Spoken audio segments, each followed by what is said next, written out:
अब भारत बनेगा ऐसी महाशक्ति जिसे रोक नहीं पाएगी ब्रह्मांड की कोई शक्ति। रूस अमेरिका छोड़ो, चीन की भी निकल जाएगी सारी हेकड़ी। चीन की एक गलती ने भारत को बना दिया ब्रह्मांड का विजेता। अब कैसा भी युद्ध हो, पलक झपकते ही भारत जीत लेगा।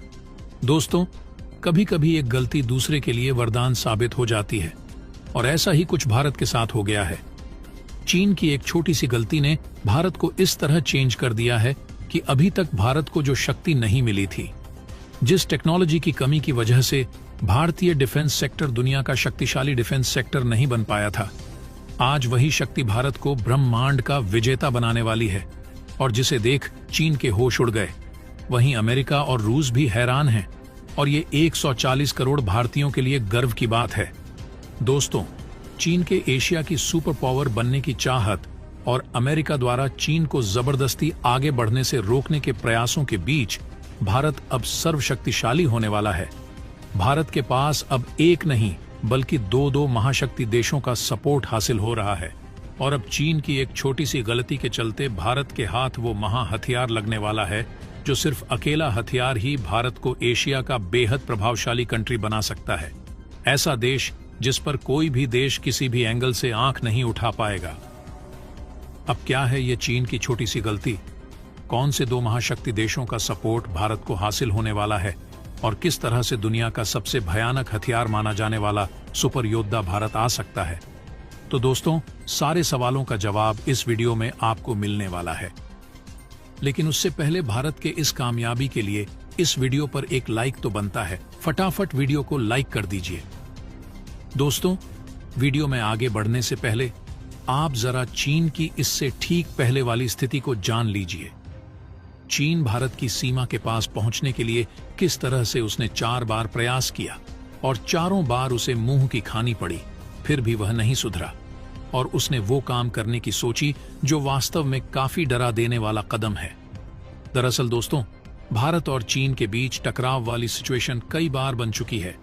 वह चाहे गलवान पैंगोंग झील की बात हो या फिर बाड़ा होती तवांग की बात हो, इन चारों जगहों पर भारत और चीन के बीच भयंकर आमना सामना भी हुआ और दोनों देशों के बीच टकराव भी हुआ।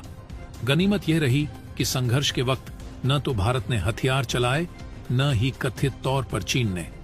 जी हां, कथित तौर पर, यानी बयान में कुछ और लेकिन असल में कुछ और ही बात थी।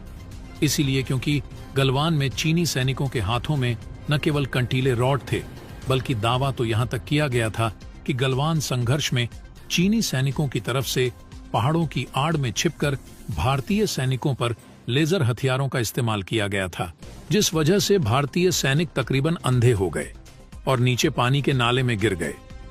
दोस्तों, इस संघर्ष के बाद भारत ने चीन को लेकर एक अलग तरह से सोचना शुरू कर दिया। उधर चीन भी गलवान के बाद 3 अलग अलग जगहों पर भारत के सैनिकों के साथ भिड़ा, लेकिन भारत की सीमा में 1 इंच भी घुस नहीं पाया। अब दोस्तों, इन चारों घटनाओं के बाद भारत और चीन के बीच एक नई तरह की जंग शुरू हो गई है। आपने शीत युद्ध के बारे में सुना होगा। हालांकि शीत युद्ध अमेरिका और रूस के बीच राजनीतिक, आर्थिक और प्रचार मोर्चों पर लड़ा गया था। इसमें प्रत्यक्ष सैन्य कार्रवाई शामिल नहीं थी। अब यही स्थिति भारत और चीन के बीच शुरू हो गई है। भारत और चीन के बीच हथियारों को लेकर भयंकर टकराव चल रहा है। चीन भारत को नीचा दिखाने के लिए एक के बाद एक हथियार लॉन्च कर रहा है, और भारत उसकी काट के लिए उसका भी बाप हथियार बनाकर चीन को ईंट का जवाब पत्थर से दे रहा है। कभी स्पेस को लेकर, तो कभी लेजर हथियारों को लेकर, कभी मिसाइलों को लेकर, तो कभी फाइटर जेट्स को लेकर। दोनों देशों के बीच एक अलग ही लेवल की जंग चल रही है, और कमाल की बात यह है कि भारत इस जंग में विनर भी बन रहा है। दोस्तों, लेकिन यह जंग अब चरम सीमा पार कर गई है। चीन अब वह हथियार उतारने लगा है जो भारत के पास नहीं है, न ही भारत के पास उसकी कोई छोटी सी भी तकनीक है। जी हां दोस्तों, ये जंग अब इज्जत का सवाल बन चुकी है, और इसी के चलते चीन ने अपना नया स्टेल्थ बॉम्बर H-20 एक्टिव कर डाला है। चीन के इस कदम से भारत को ही नहीं बल्कि अमेरिका को भी टेंशन हो रही है। चीन सीमा पर लेकर आ रहा है सदी का सबसे खतरनाक और विशाल हवाई लड़ाका, लेकिन चीन की यही गलती भारत के लिए बन गई वरदान। दोस्तों, एक खबर सामने निकल कर आ रही है कि भारत के साथ संघर्ष में बिजी चीन ने अपने एयरफोर्स के डिप्टी कमांडर वांग वी के द्वारा इस बात की घोषणा कर दी है कि उनका latest stealth bomber H-20 active duty पर आने वाला है। चीन ने यह कदम अमेरिकी बम वर्षक के जवाब में उठाया है, लेकिन इसका खतरा भारत के लिए बढ़ गया है, क्योंकि भारतीय सेनाओं के पास स्टेल्थ टेक्नोलॉजी नहीं है, न ही स्टेल्थ फाइटर जेट्स को मार गिराने वाला कोई एंटी स्टेल्थ हथियार। अब आप सोच सकते हैं कि भारत को किस लेवल का खतरा महसूस हो रहा है। आपको अगर हम LAC पर स्थिति के बारे में बताएं तो चीन जब चाहे तब अपने इस बॉम्बर की मदद से भारत में घुस भी सकता है, बम भी गिरा सकता है, भारत के सैन्य बेस को नष्ट भी कर सकता है और भारत की सीमा में घुस भी सकता है। इतना सब होने के बाद भी भारत कुछ नहीं कर पाएगा, क्योंकि चीन के इस स्टेल्थ बॉम्बर के काउंटर अटैक की बात तो आप छोड़ ही दीजिए। भारत के पास ऐसा रडार तक नहीं है जो चीन के इस बॉम्बर को ट्रैक तक कर सके, ताकि भारत यह देख सके कि आसमान में उड़ रहा ये हवाई योद्धा आखिर है क्या चीज। लेकिन दोस्तों, हालांकि भारत के लिए इस विमान को रोकने के लिए एक रास्ता जरूर है, लेकिन पहले आप यह जान लीजिए कि चीन का यह विमान कितना ज्यादा घातक है। H-20 स्टेल्थ फाइटर जेट की डिजाइन ऐसी है कि ये आसानी से राडारों की नजर में नहीं आएगा। H-20 स्टेल्थ फाइटर जेट की सबसे खास बात यह है कि यह रडार रेज को डाइवर्ट कर सकता है। यही वजह है कि इसे ढूंढना मुश्किल हो जाता है। आसान शब्दों में कहें तो चीन का यह बॉम्बर फाइटर जेट भारत में किसी भी स्थान को नुकसान पहुंचा सकता है।